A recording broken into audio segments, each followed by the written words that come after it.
Good morning, everybody. Welcome to NTWC Plus. This is season 6, episode 3. Thank you, Alex. Good to have you all along this morning for what I know is going to be a really interesting show today. Dr. Renato Molina is going to join us in just a moment to talk about a lot of the research that he's done, and I'll wait to let Hal introduce him and do that in just a bit. I want to welcome everybody, but first we want to thank our sponsors who make these shows a reality week in and week out. We start with USAA. Oh my goodness, USAA, thank you. USAA does so much for the Storm Science Network, for the National Tropical Weather Conference, and everything we do, and they've been with us for a long time, and we appreciate you, USAA. Thank you so much. The South Padre Island Convention and Visitors Bureau, the National Tropical Weather Conference held every year on South Padre Island in the month of April at the beautiful Marriott Courtyard Hotel. We'll be back there in person again next April. We hope you will join us as well. The Weather Company provides weather graphics for TV stations around the country. Weather Boy provides scholarships for college students to come to the National Tropical Weather Conference. And LiveView makes sure that all those TV stations that are there, all the meteorologists from around the country can get their message back to their audience, back at home, wherever they are around the country. Thanks to LiveView for being part of that. So it's our weekly eye wall of experts, I guess we'll call it. Bill, Hal, and Dr. Molina here this morning. Let me start with Bill. Good morning, Bill. And is it true that your dew point's under 80 today in the southeast Houston area? Yeah, here in the mainland, it's probably more like 80 right down on the coast now. And I think last I looked, ours was 77. We're pretty close to needing gills to breathe the air here. Well, Hurricane Hal, you're right there on the coast, and you're feeling that dew point that's a little closer to that. You know, between last week and this, we had a microburst come through last Thursday. Weather Service estimated winds at 90 miles an hour, did a lot of damage, about 4 or 5 inches of rain in less than 2 hours. But Galveston, you know, you're just living in the soup down there. Dew point. Yeah, our dew points are commonly 79 to 82, sometimes for days at a time. So yesterday we were sitting at 82 when I was messaging Dr. Phil Klotzbach. He said, I feel you. Our dew point's 60 up here in Colorado.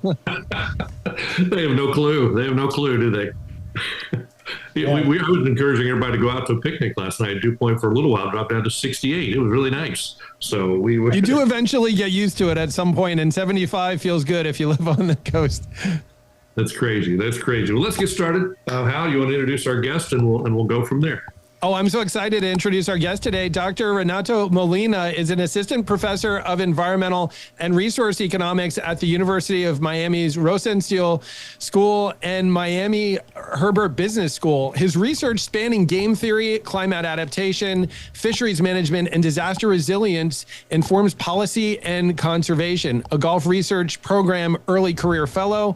He also consults internationally. I feel like we don't talk enough about economic impacts in the hurricane community. So we're so excited to have you on NTWC Plus today, Dr. Molina. Thank you, Hal. I'm really happy to be here. Thank you so much for the invitation, and I look forward to an interesting conversation with you all.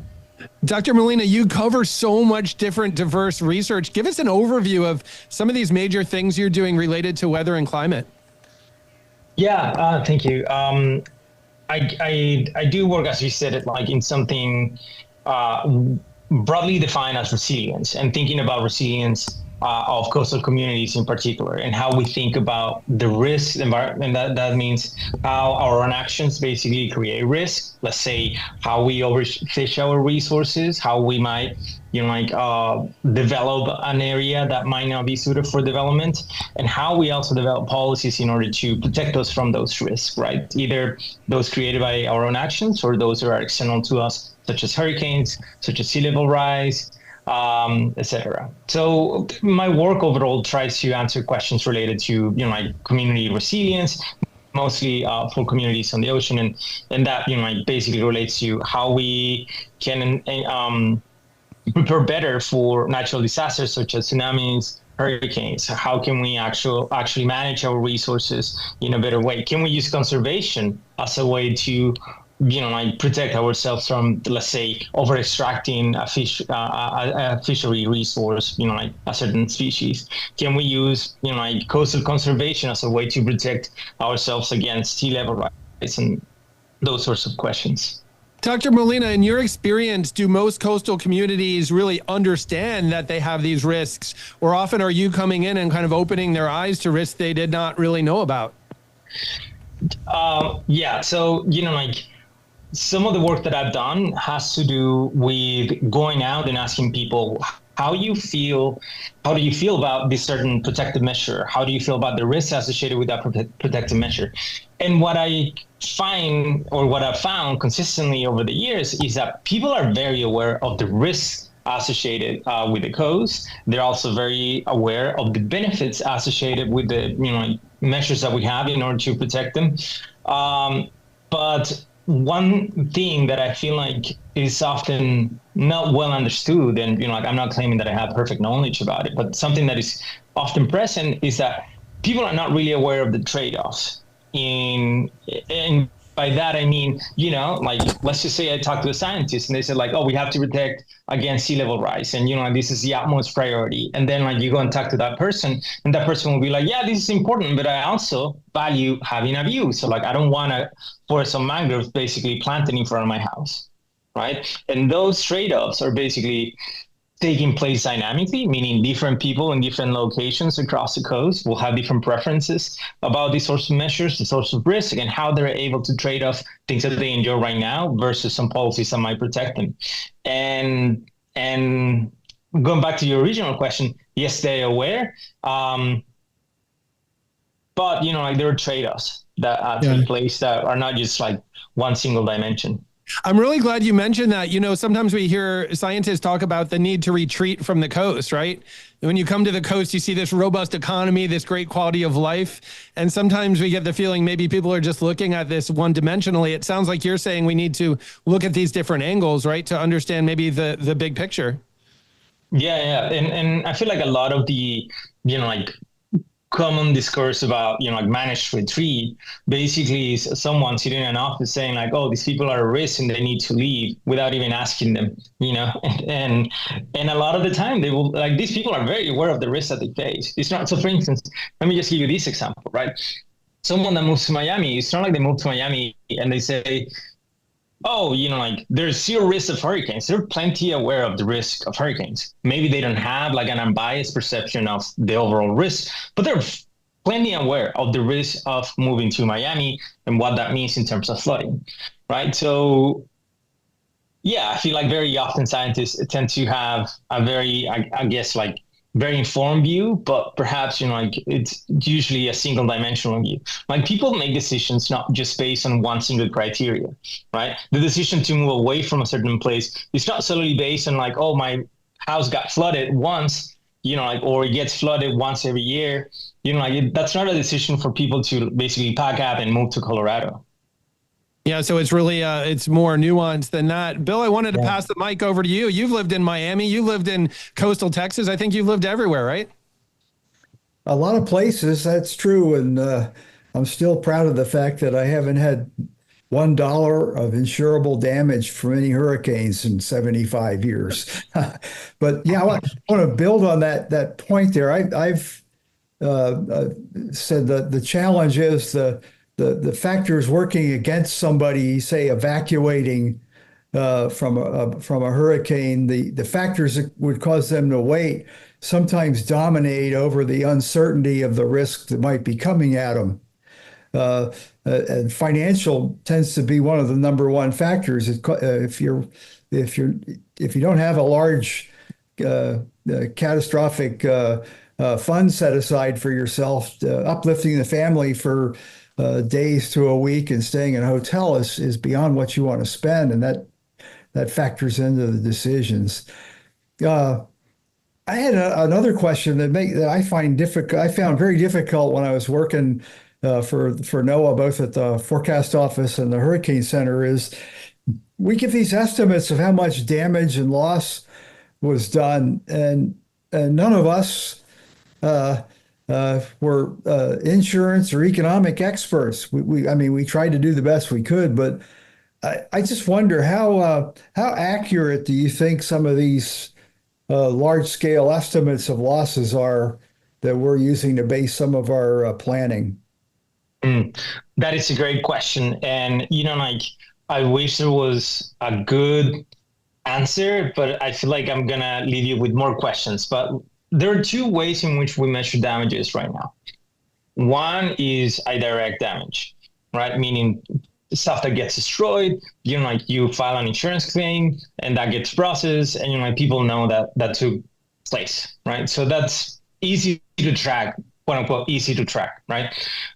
There is also indirect damages, meaning, let's say you lost business. And because you lost business, someone else also lost business. And there like several effects throughout the value chain that get affected because a hurricane takes place, or like any natural disaster by that matter. So the direct damage, meaning things that get destroyed and need some cost to be rebuilt, are fairly easy to measure. And like in my experience, I would say that the national data set known as SHELDOS right now does a pretty good job at measuring the direct damages. And that also, for that matter, also includes mortalities. Right. So those are fairly well tracked. Indirect damages, and that is the overall economic cost caused by hurricanes and natural disasters in general, is a little bit tricky to define. And in fact, there is quite a rich literature that keeps providing evidence for two arguments, right? Like, so there is one argument that says natural disasters basically set you off, right? So basically the growth path that you would have followed is basically slowed because you were affected by a natural disaster. And there's another camp that says, because you have a natural disaster, you basically engage in creative destruction. So meaning you rebuild and rebuild better, and therefore you accelerate your growth path. And right now the debate is basically, some people are showing evidence that the latter is true, and some people are showing evidence that the former is true. So I think why there is a debate right now is because those type of damages, the overall, like we call it general equilibrium effects of a natural disaster, basically really hard to measure. Once you move beyond direct destruction, it's pretty hard to quantify how you were affected by a certain event. Yeah, that's interesting. We had I can't remember who did the study, but after Hurricane Andrew, there had been a study that looked at multiple major hurricanes and came up with a basic word to the wise in preparing for them, that when a community gets hit like that, it's a 10-year recovery process before things are back to normal. And this world, 10 years means it's probably a whole different normal by the time they get built. Is that a fair assumption? Yeah. That's what makes it tricky, because, like you might, so in economics, we think about, like stocks. So think about your stock of capital, right? And one way to think about it is all of the value that there is in a given economy, right? And that is buildings, that is, like IP, that is also human capital, and so on and so forth. So a natural disaster comes and destroys it, right? And you had a path that you were supposed to follow in the absence of that natural disaster, right? And then you recover, you meet where you would have been in the past, but the question is, did you meet that point, and then the future you keep growing at a faster rate, or do you just caught up to what you were before and you just keep growing at the same rate, or maybe at a slower rate, right? And like we don't really have evidence or credible evidence of which one is true. And my fair take is that it depends. It depends on the institutions that are in place in a certain place. In some places, it might be true that you rebuild better and now you have a better economy than before. And you create more and more value over time. And in some cases, that might not be the case, and a place will be perpetually affected by the effect of a natural disaster. And I can give you one example in which that is the case, and that will be Haiti, right? Haiti basically got affected by this massive earthquake, and it's still recovering, and probably it will never be the same, right? Or it will never achieve what it would have achieved, right, given its limitations in the absence of that earthquake, right? Like that earthquake probably shattered the development of that country for the next 50 years. Right. Yeah. On the flip side, probably a good positive example is, and it shows that the ability to put money on the table to do it is a big factor. New Orleans was effectively decimated by Katrina. And you go there now, it's a thriving place. So in Haiti, I don't think I think they were on the road to a failed state anyway. So a big earthquake just was too much to overcome. So guys, does some of this depend on the recovery funds available or investment afterwards? Like I know like in St. Bernard Parish in Southeast Louisiana, they say, oh, we've been waiting forever for a brand new high school and new facilities, and we didn't get it until after Katrina. So it seemed like there was a lot of money that came in afterwards. Is that part of that conversation? I feel like that is definitely a part of the conversation, but it's also, I guess, like part of how the institutions of the place work, right? You can dump a bunch of money into a system that is already a failure, and I don't think that's going to make a lot of change. Yeah. So it has to be the two things working together. You have availability of funds for recovery, and also you have good institutions. Interesting. Yeah. We had a rule of thumb when I was working that the uninsured losses were just not measured.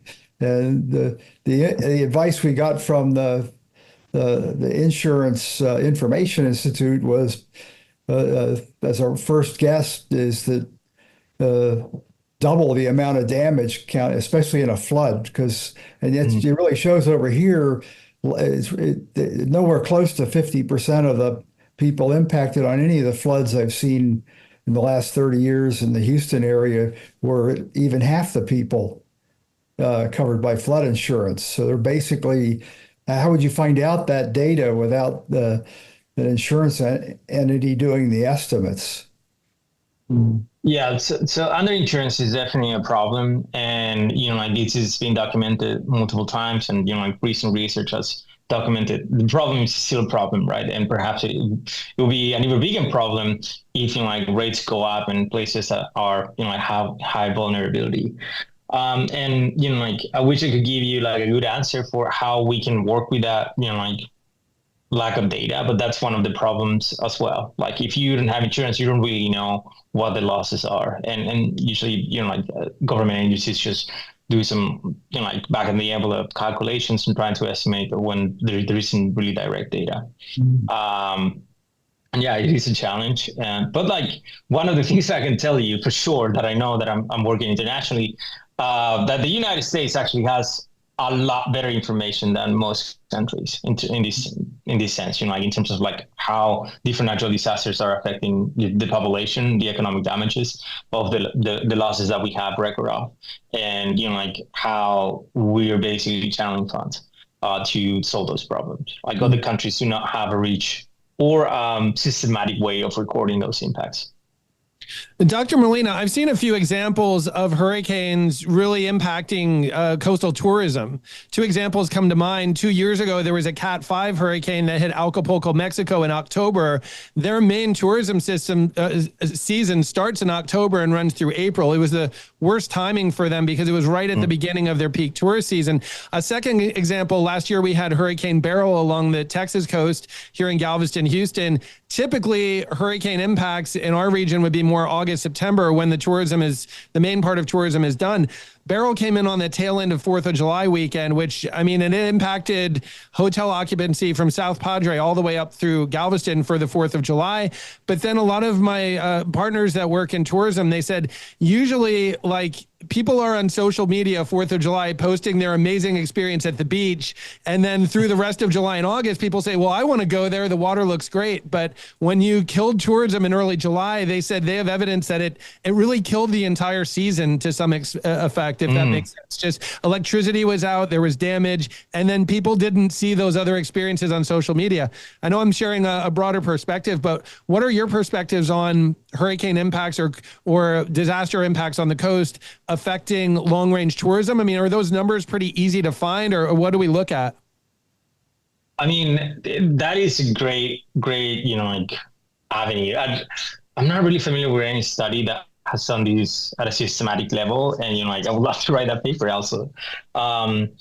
And I think there is data. If you have enough data on occupation, I think this sort of study could be done. I mean, like from the data we're putting together, you could easily set up a study where you can analyze, like how the long-term occupancy rates have changed based on impacts from hurricanes and like the damages that the hurricane created directly. I mean, You just gave me an idea of a great paper. Maybe I should like look it up.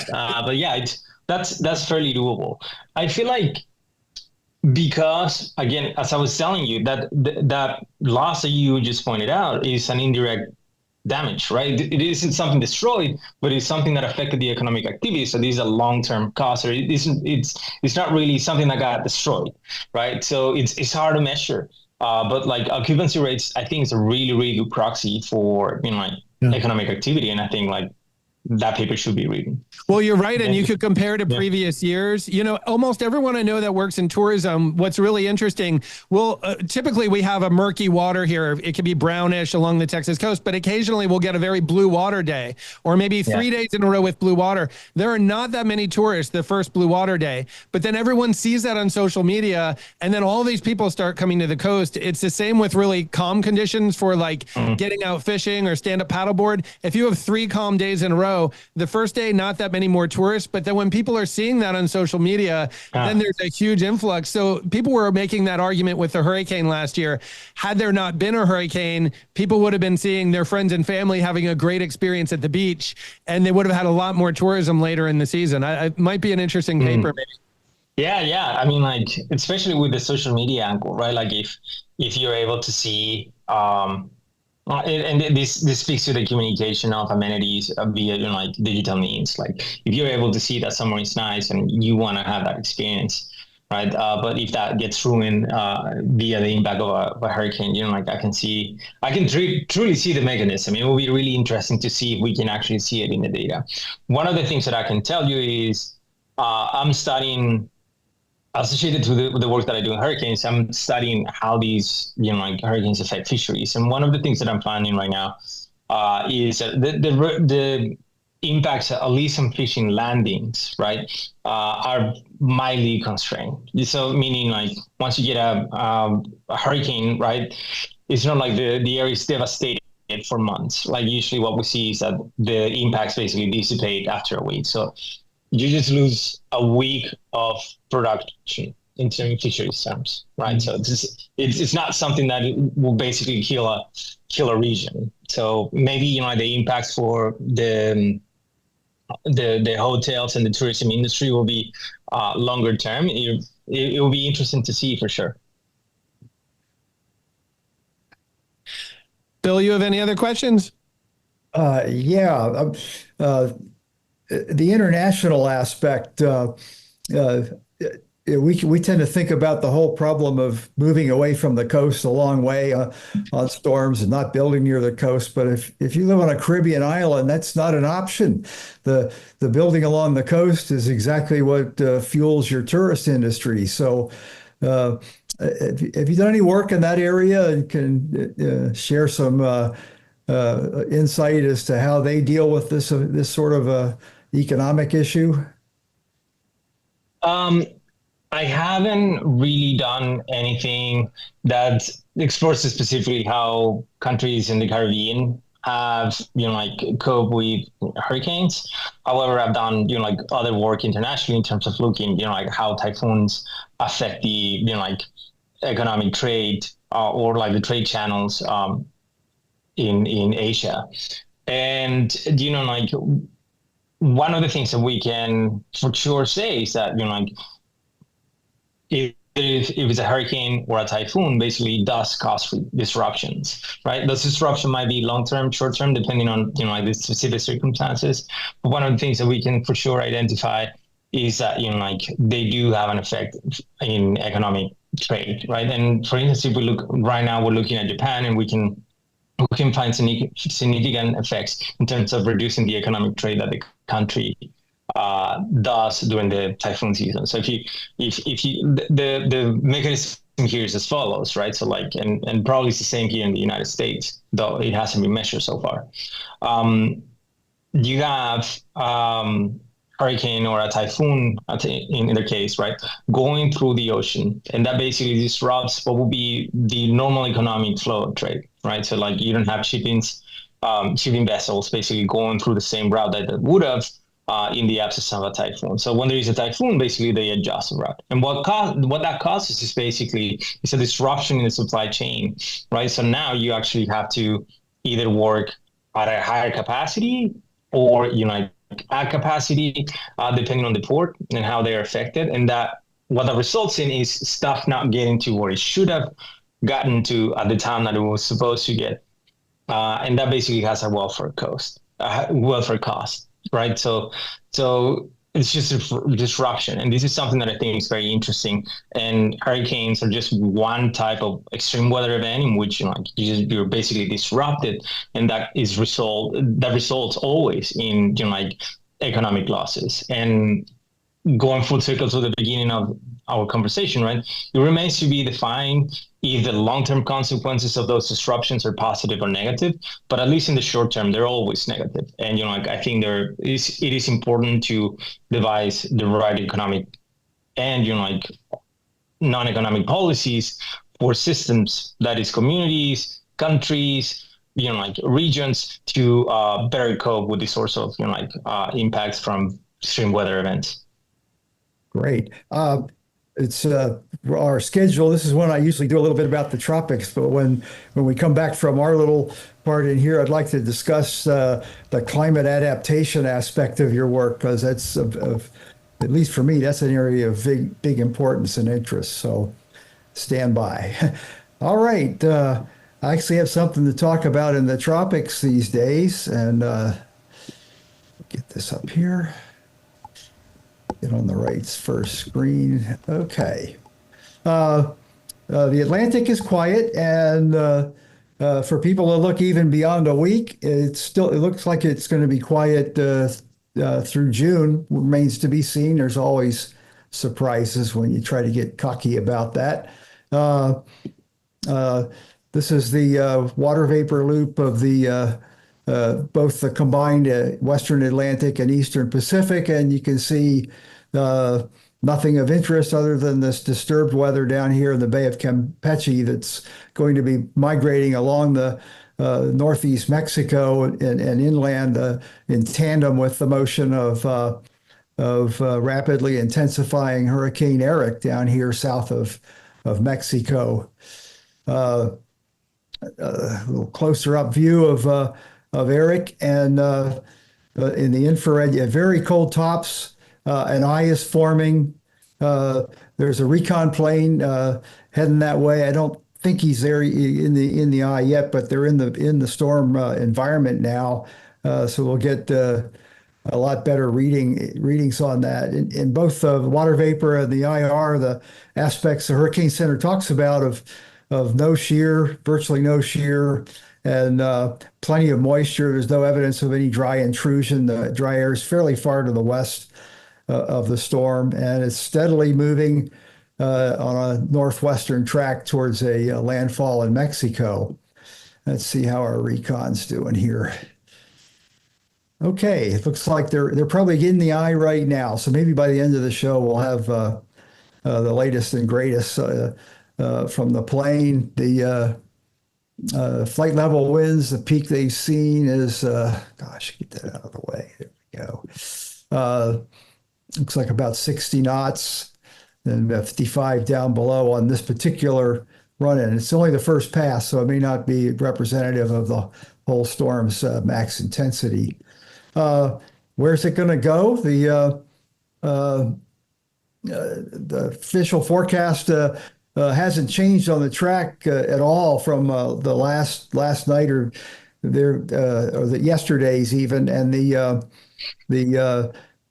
oblique angle that it's coming into the coast on it. You can see from the shape of the cone how far the typical error swath and confidence is, and hence the large area under a hurricane warning and even a hurricane watch on the other end near Acapulco. So somewhere along the southern Mexico coast tomorrow morning, a Category 3 hurricane is forecast to make landfall. In their forecast discussion, they did caveat that even though they've upgraded it from the previous forecast, the conditions and the rate of rapid intensification indicated by the models is this may be a conservative estimate. The controlling factor may be interaction with land.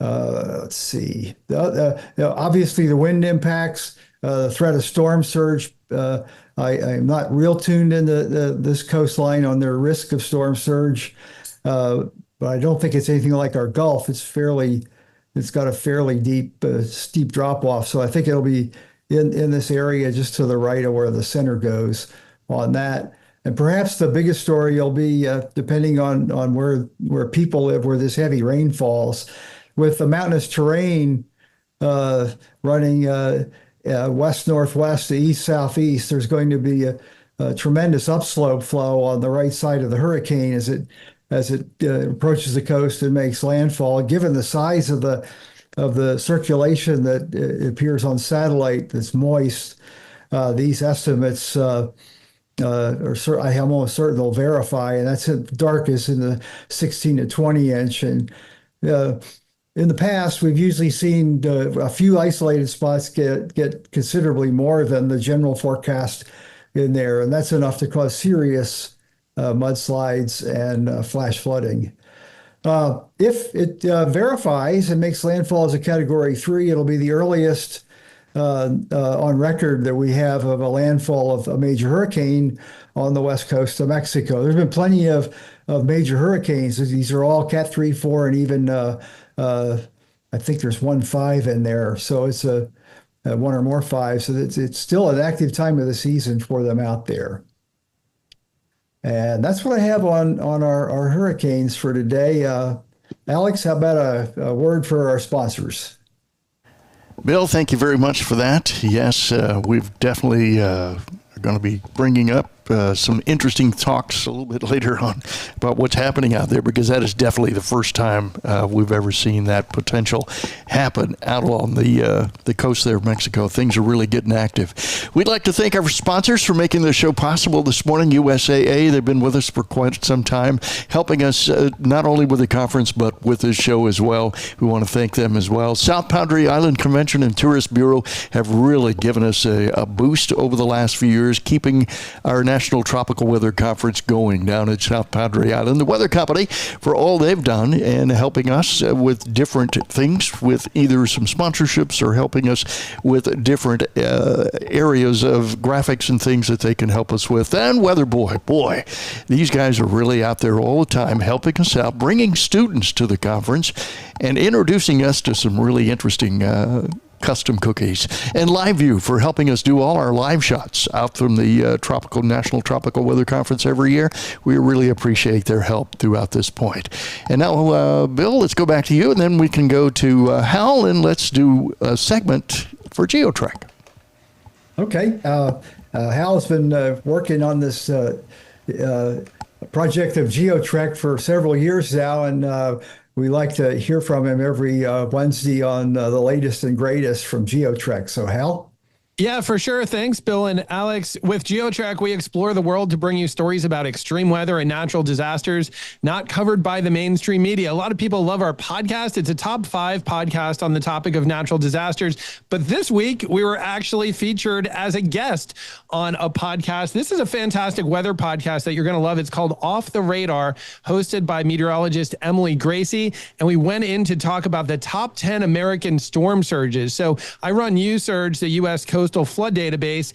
And along the way, we started looking at what are the top 10 storm surges in U.S. history. So storm surge, again, this massive push of salt water with landfalling hurricanes. A couple interesting things that we found in the database. Number one, the top seven of the top 10 storm surges in U.S. history happened from South Texas through Mississippi. So that Western Gulf area is, I think, the second most dangerous neighborhood for storm surge in the world, only behind the Bay of Bengal over by Eastern India and Bangladesh. Again, 7 of the top 10 surges in that area. Now, you might be living in coastal Georgia or maybe, I don't know, an area in New England, and you say, okay, so that means that we're not vulnerable to storm surge. That's not really true. So we tend to see a high frequency of big surges in the Western Gulf, but we look back at the 1880s, 1890s, coastal Georgia, parts of South Carolina were just getting crushed by these 13 to 16 foot storm surges multiple times. So just because you're not in the core area where we see the most surges does not mean that you're not vulnerable. We think of a Tampa Bay area. Models suggest we could see a 18 to 20 foot storm surge with the right track in Tampa Bay. A couple other surprises, though, when we looked at this database. Hurricane Andrew, Category 5 landfall, not in the top 10, partly because the bathymetry or the coastal water depth there in southeast Florida is not as shallow. Where you have shallower coastal water, you tend to get higher surges. And another surprise, the 1900 storm, the deadliest disaster in U.S. history that struck Galveston, where I live, back in 1900, that's also not on the top 10. So there are some surprises there.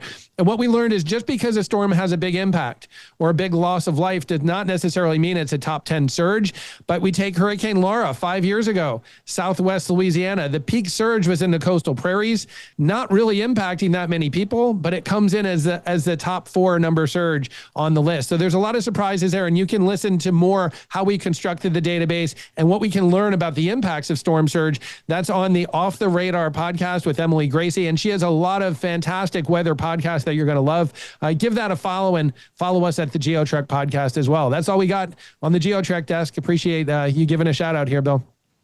Cool. A little suggestion on that. I would, if I were doing it with the storm surge top 10 like that, I'd have the meteorological oceanographic top 10, which is what yours does, and then the impact top 10.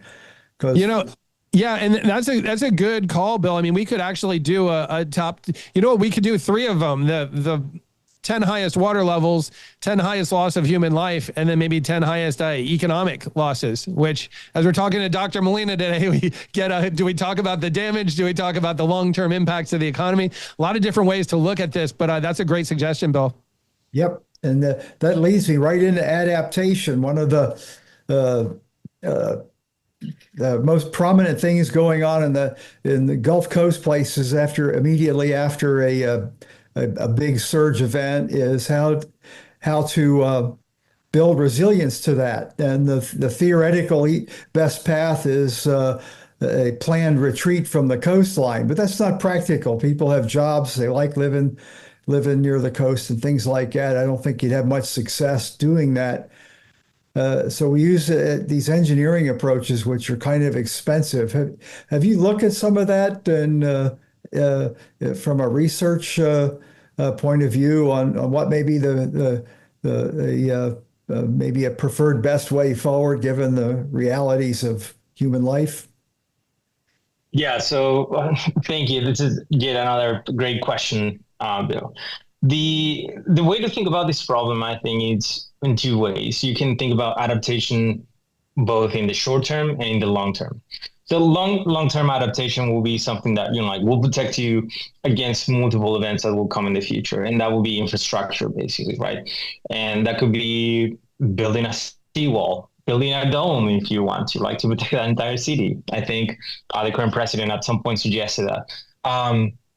Or, you can think also about basically changing their construction code in order to, impose new regulations about, windows or roofs. So I know for sure, for instance, here in Miami or in South Florida in general, right, there are some additional codes for new, mass residential buildings where you have to have hurricane impact windows, right? So all of those things are basically long-term adaptation in the face of threats.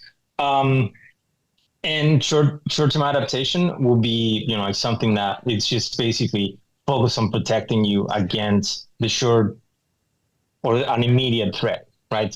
So thinking about those few ways of adaptation, I have worked in both. So in the long-term adaptation realm, I wrote a paper about how basically investments by government in long-run adaptation are captured by the real estate market. And what we find is that when you invest, for instance, in a neighborhood, you install a pumping station, you elevate a road, or you create a park that will serve to evacuate flood water, those sorts of things basically affect nearby houses positively, meaning that they see an increase in their prices after those projects are finished, right? And it's interesting. This why it is important. Well, because now you have multiple cities or states across the United States that have resiliency campaigns and resiliency action investment programs in which they're basically allocating all these funds to build all of these sorts of infrastructure that I just mentioned. And the question is like, is this a good investment for the taxpayer? And based on the result that we did, basically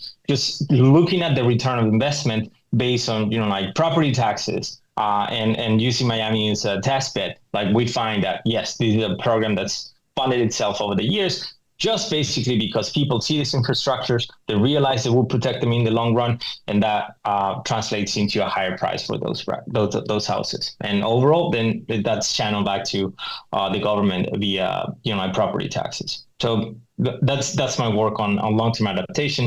And I also have by now reached like portfolio projects about the hurricane forecast, which will be short adaptation. Interesting.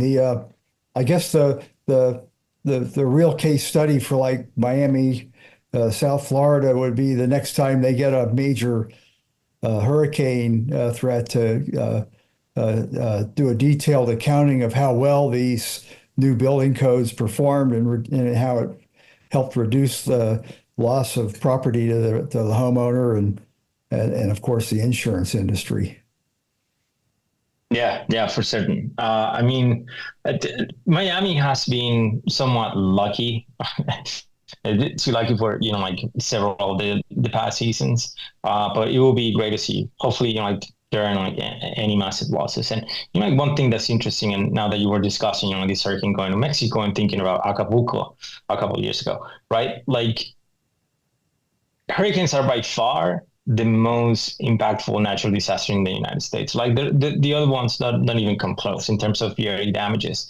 But still, the United States is extremely resilient to these sorts of events, right? Like once you actually sit down and think about how the same storm were to make landfall in Mexico will cause catastrophic losses. The United States is still very resilient. And I think that's been a combination of good, both short-term adaptation and long-term adaptation. I can talk a little bit more about my work on the hurricane forecast, which is a big part of my agenda, and I think like where a lot of the value is being generated right now.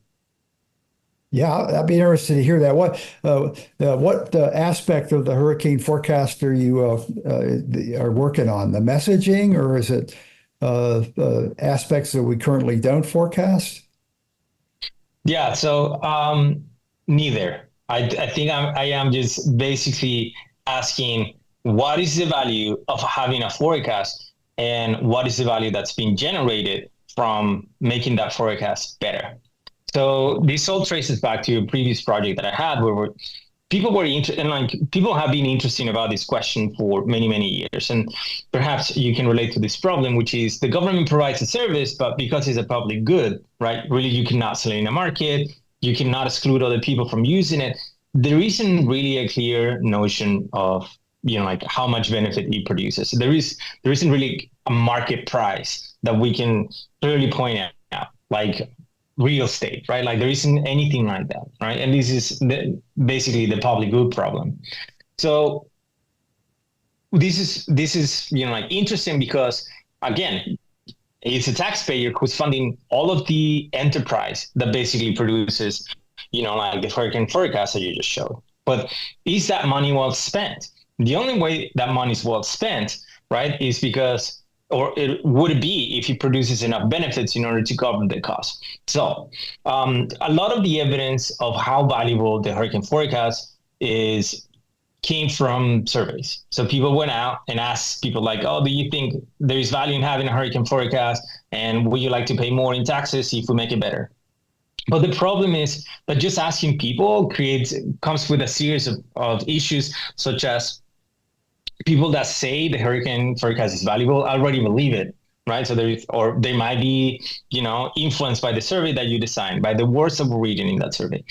So in this second project, I basically wanted to move away from relying on surveys, and we developed the theory to basically look at damages, look at the forecast information, and then using economic theory, basically back out what is the social value of the forecast and how making it better basically translates in benefits by reducing damages. And the policy change that we tested was the implementation of the Hurricane Forecast Improvement Project, right? So after, the 2005 hurricane season, right? Like the Congress mandated this project to be implemented, and with a goal of like reducing the track and the wind intensity error by 50% in a decade. And we asked, how valuable have been the improvements since like the creation of that project, right? And that was the implementation was in 2007, and we find that in average, right, the rate of improvement that was caused after or that follow after the implementation of the project has saved in terms of avoided damages just due to better information, right? About $2 billion per hurricane.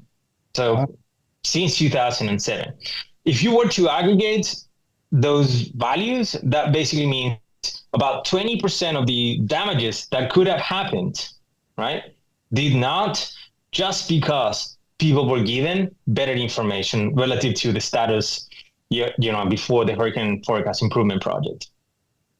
Wow. Has that already been published? I need to read that. Yeah. I mean, like it lives in my website right now, but we're now about to submit. I was actually working on this thing. The paper right now, it's provide and resubmit at the American Economic Journal Economic Policy. We're about to resubmit the revisions, and that results extremely robust to everything that the reviewers asked. So I'm pretty confident we'll have a good shot.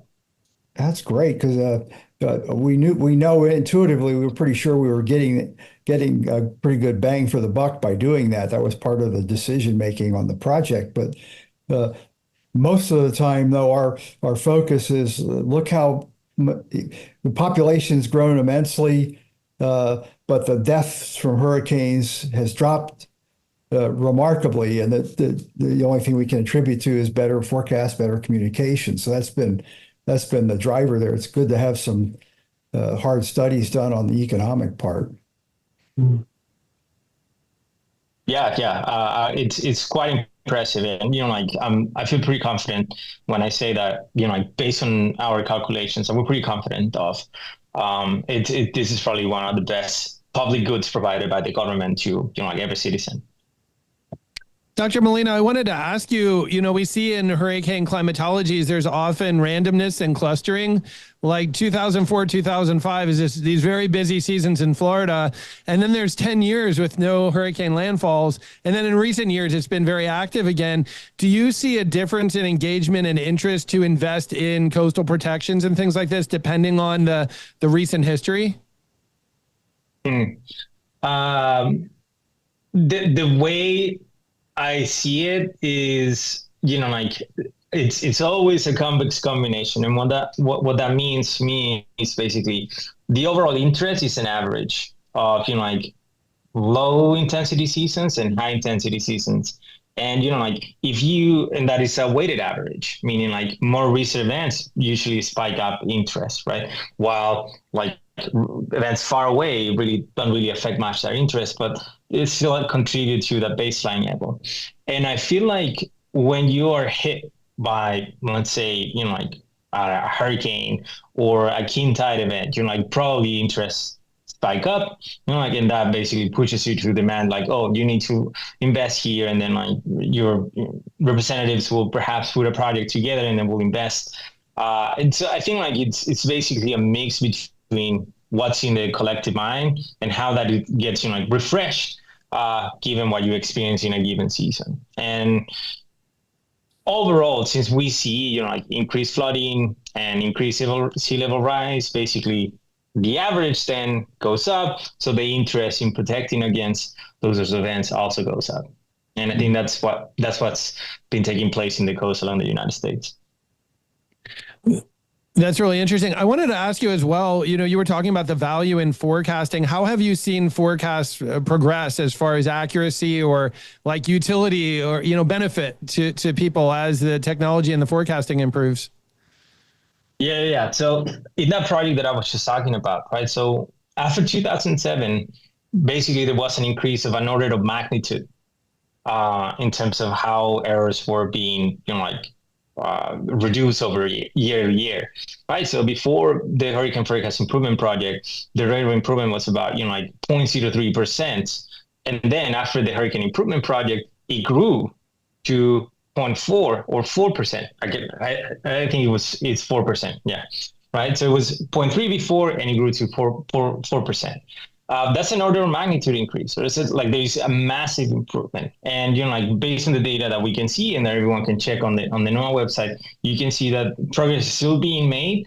However, and like when I talk to the specialists, right? I'm an economist, not really an atmospheric scientist. They do think we're reaching the ceiling of predictability, right? At least on the common dimensions, and that is track and potentially, like wind intensity. But as far as my conversations go, there's still a lot work to be done when it comes to intensification and long-term prediction, right? So some of the big news recently, as you probably know, right, like are how artificial intelligence is now enable us to predict tracks very, very far in advance, and how that model, the model that was published in Nature last year, right, basically beats the European model in most cases. So like those are very exciting news, and I look forward to, see how that's implemented. I still think the system is reliant and will be reliant on the approach of mixing multiple models and then having people also judge the outputs. But I feel like the new implementation or the new input of AI into predictions will be massively helpful, and I guess the results remain to be seen. Yeah, that is exciting to see the improvements over time. Dr. Molina, I wanted to ask you one last question from me. This is almost just zooming into where you live. You can make a strong argument that Miami and Southeast Florida has been very lucky over the past decade, right? Category 5 Hurricane Dorian just missing off to the east. Irma, just kind of a glancing blow. I mean, just for you in your professional and personal life living there, do you feel like most people pick up the fact of how lucky that area has been, and that they're like, we need to be cautious? Or do you feel like it's maybe led to some complacency? Again, I think I'm going to give you yet again another nuanced response, and I think it's a mix of both. I think the procedures are there, and that is the institutions are well trained, and like because of you even though they haven't hit Miami, you still see hurricanes impacting cities across the U.S., right? The institutions are already evolving, and they're always ready, right? But there's also some complacency in terms of like it's been twice where it's been a near miss, so maybe you don't pay attention anymore. Anecdotally, right, a lot of people also sometimes lose perspective and like start to trust less the forecast. So for instance, a three day ahead forecast, it says, oh, we're gonna get hit, but then it doesn't hit, like that erodes some trust. But like overall, I think people do take these things seriously, and whenever like I don't know, my university, for example, when there's hurricane season, there's several actions that need to be taken into account, and like whenever there's an emergency call for people to evacuate the university, people do take attention to those sorts of calls. So I think the institutions are in place, but there is some complacency going on. And I think that's usually justified because it's been a near miss. Yeah, I can, having lived there and here both for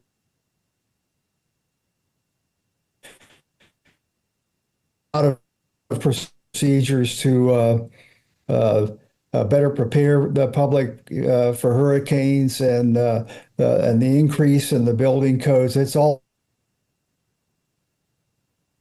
here. We had a botched evacuation with Hurricane Rita, and the main fallout from that was an excellent evacuation plan that has been tested once with Ike, and it worked. But not so much on the building code or land use. We've rebuilt the Bolivar Peninsula basically to survive the next Ike, and Ike wasn't the worst thing that Mother Nature could throw. Mm.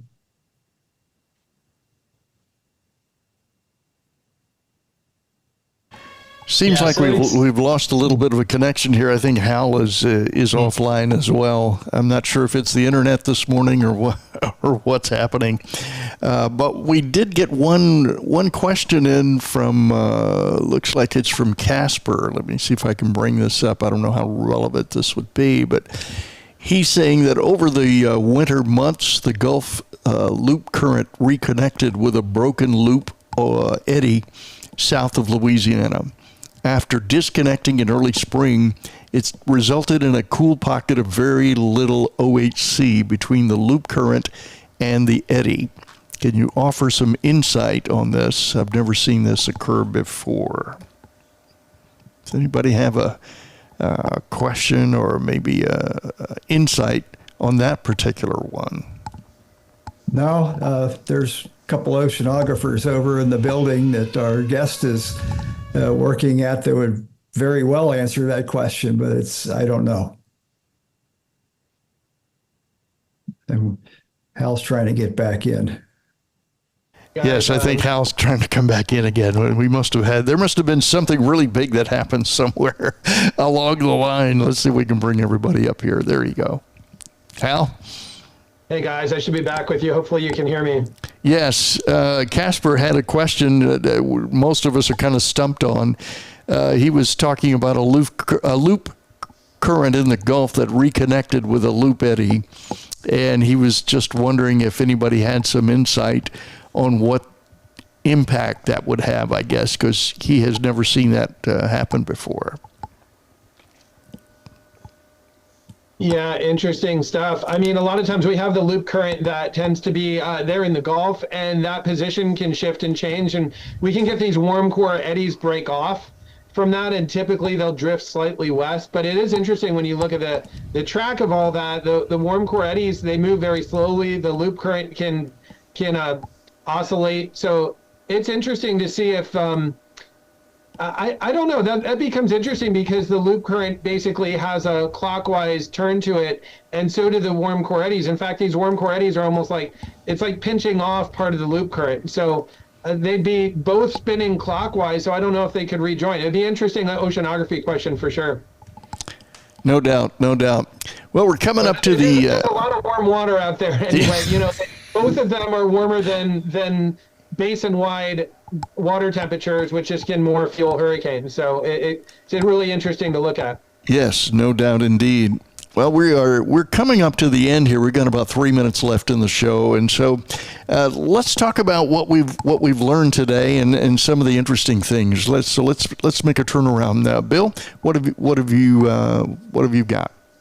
The big nugget that I got was towards the end there with the value on the hurricane forecast and actually quantifying that and putting some science behind it. I'm really excited about where that might go.